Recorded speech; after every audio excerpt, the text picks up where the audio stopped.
Pays Catalan et conjointement avec Maïté Torres de Made in Perpignan et Nicolas Codeville de l'Archipel Contre-Attaque.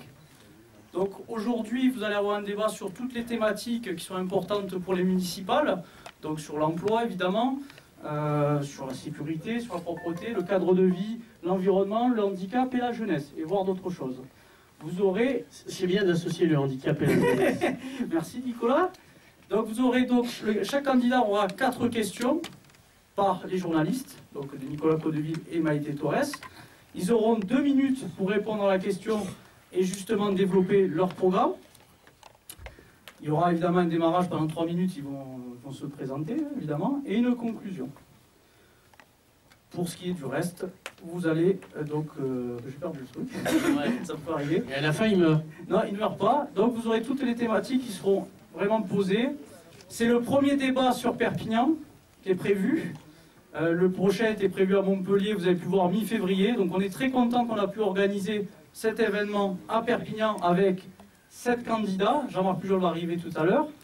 Et malheureusement, bon, on regrette la non-venue de Romain Gros, mais comme dit le dicton, ce sont les personnes qui ne viennent pas, forcément, tant pis pour eux, clairement. Donc je vais laisser la parole à Nicolas Codeville et à Maïté Torres, qui vont démarrer, et après les candidats vont se présenter. Et vous allez voir donc défiler, j'avais oublié, des chiffres sur Perpignan, voilà, sur l'économie, sur la population, etc. Et il y a le préliminaire, il y aura les candidats qui vont se présenter, évidemment. Merci. Et une dernière chose, j'ai quand même oublié, vu que le public est venu nombreux, je vous demanderai le respect des candidats. Pas d'insultes et pas d'applaudissements. Monsieur Bolo est demandé à la caisse numéro 6. Bonsoir à tous. Tout d'abord, merci à l'association Agissons Pays Catalan pour votre invitation, d'avoir invité l'ensemble des candidats à ce débat, ce qui n'est effectivement pas le cas, il faut le souligner, de toutes les institutions et particulièrement le service public, qui a fait le choix de n'inviter que les 4 candidats pour le débat, c'est-à-dire les 4 soutenus par des partis nationaux. Je me présente, je suis Alexandre Bolo, j'ai 33 ans. Je suis candidat d'hiver droite pour l'élection municipale. J'ai été collaborateur d'élu pendant à peu près une dizaine d'années, juriste de formation. J'ai fait le choix, après un mandat de 5 ans d'élu municipal d'opposition, de laisser mon mandat pour revenir à la vie réelle en quelque sorte et ouvrir mon entreprise à Perpignan, dans l'objectif effectivement non seulement de ne plus être dépendant financièrement de la politique, mais également d'être au plus près des préoccupations des habitants de ma ville, des habitants de Perpignan, et pouvoir construire un programme réaliste et perceptible par l'ensemble de la population. C'est ce à quoi je me suis attelé ces 2 dernières années, et j'ai déclaré ma candidature il y a quelques mois. Et aujourd'hui, je suis très heureux d'être parmi vous pour échanger sur ce projet et pouvoir répondre aux questions des journalistes d'une part et peut-être de l'auditoire d'autre part. Je ne sais pas comment se déroulera le débat. Merci. Caroline ? Merci de votre invitation également. Bonsoir à toutes et à tous. Buona tarda a tutti. Je suis contente d'être ce soir parmi vous, même si le hasard du tirage au sort m'a placée entre messieurs Alliot et Bolo, qui ne sont pas tout à fait mon bord politique. Je suis Caroline Forgue, ingénieure conseil en environnement de profession et tête de liste de l'alternative Perpignan écologique et solidaire, en binôme avec Jean-Bernard Maton. Nous avons été désignés à l'issue d'un processus politique inédit à Perpignan. En effet, nous sommes d'abord des habitantes et des habitants de cette ville, actifs dans différents secteurs de la société civile et désespérés. Désespérés de cette ville abandonnée, fracturée, clientélisée, sans espoir et sans vision. Une ville avec un taux de pauvreté énorme, qu'on lui semble oublier, avec des inégalités, des discriminations. Une ville qui n'a pas engagé sa transition écologique ni en termes de transport ni en termes d'urbanisme. Et surtout, un mépris du clan politique pour ces acteurs de la société civile qui sont force de proposition, qui veulent agir mais qui n'ont pas de réponse. Notre ville a des atouts humains, naturels, patrimoniaux, économiques. Qu'est-ce qu'on en a fait jusqu'à maintenant? Face à ce constat, nous nous sommes retrouvés. Nous avons retroussé les manches et nous avons décidé de mener nous-mêmes la bataille politique vers la mairie et la communauté urbaine. À la fin de l'été, nous avons créé une assemblée citoyenne qui s'est déjà réunie 6 fois, qui était ouverte à toutes et à tous et aux forces progressistes. 5 mouvements et partis nous ont rejoints. Et nous regrettons qu'Europe Écologie Les Verts n'ait pas fait le choix de cette dynamique collective. À pratique horizontale et égalité de parole, nous avons construit notre programme. Nous sommes en train de finaliser une liste sur la base de candidatures ouvertes. Parce qu'à Perpignan, comme ailleurs, les habitants en ont marre de la privatisation de la politique. Ils veulent prendre part aux décisions. Nous voulons la justice sociale comme la transition écologique et c'est le sens de notre proposition. Merci.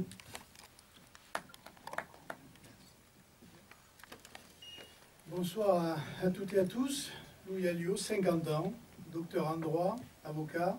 Je suis député d'une partie de Perpignan et de la seconde circonscription des Pyrénées-Orientales.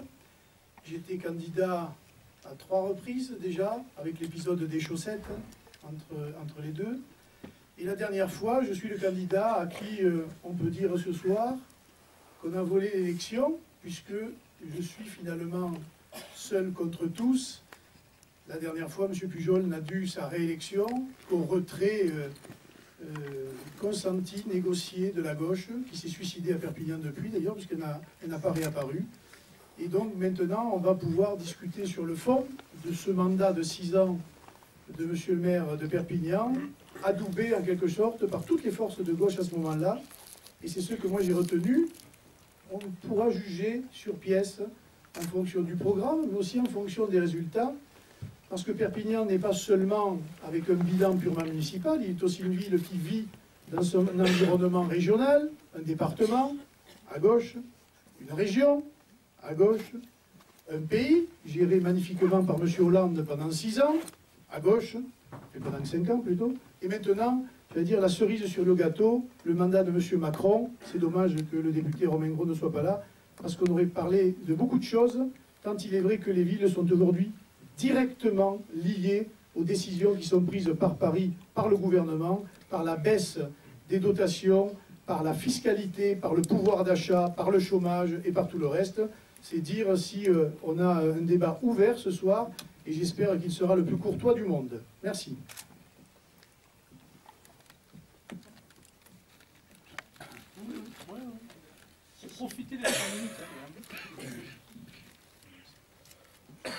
Bonsoir à toutes, bonsoir à tous et encore merci pour cette invitation. C'est vrai que toutes les organisations, tous les cadres donc propices au débat participent vraiment fortement à la démocratie dans cette ville et nous en avons bien besoin.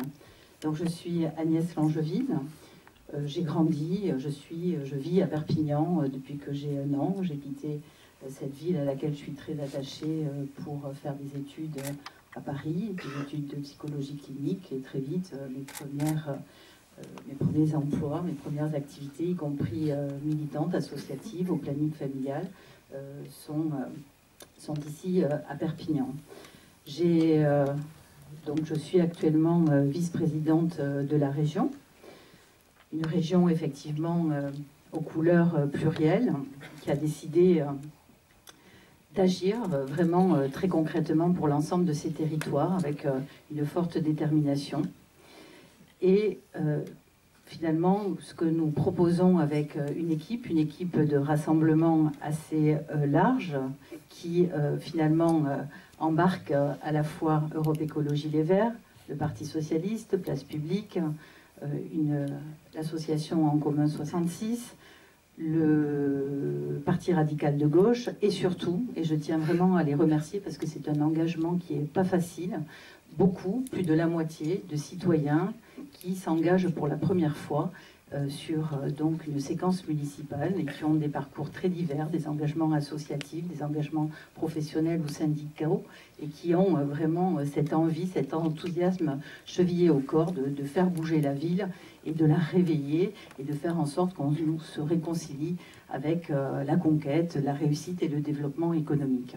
Et donc notre projet est très clair dans son offre. Nous avons un objectif, c'est celui d'embarquer les Perpignanaises et les Perpignanais, de vous embarquer finalement dans ce qui sera le mandat du siècle, puisque c'est le dernier mandat que nous avons pour agir très concrètement face au réchauffement climatique. Et les leviers municipaux ou communautaires sont vraiment extrêmement importants pour réduire à la fois nos émissions de gaz à effet de serre, mais aussi pour nous adapter. Nous avons vu avec l'épisode Gloria combien l'adaptation au changement climatique ici à Perpignan est un défi majeur. Donc nous souhaitons préparer Perpignan à ce choc climatique en faisant de Perpignan une capitale de cette nouvelle économie, de créer des emplois. Et nous souhaitons aussi, parce qu'il n'y a pas de transition écologique sans justice sociale, sans embarquer l'ensemble des citoyens, nous souhaitons la réparer dans son tissu urbain et dans son tissu social.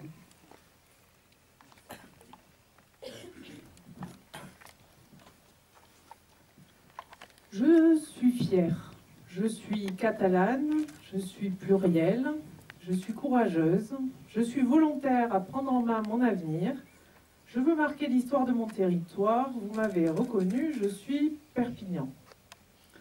C'est cette ville et ses habitants qui m'ont donné envie de m'engager en politique. Et de mon parcours, j'ai acquis 3 grandes convictions. Ma première conviction, c'est l'importance du service public. De mon expérience d'enseignante auprès des étudiants de BTS, je sais aujourd'hui que rien ne peut se faire sans un service public fort. La deuxième conviction, c'est la force et la puissance de l'entrepreneuriat sous toutes ses formes.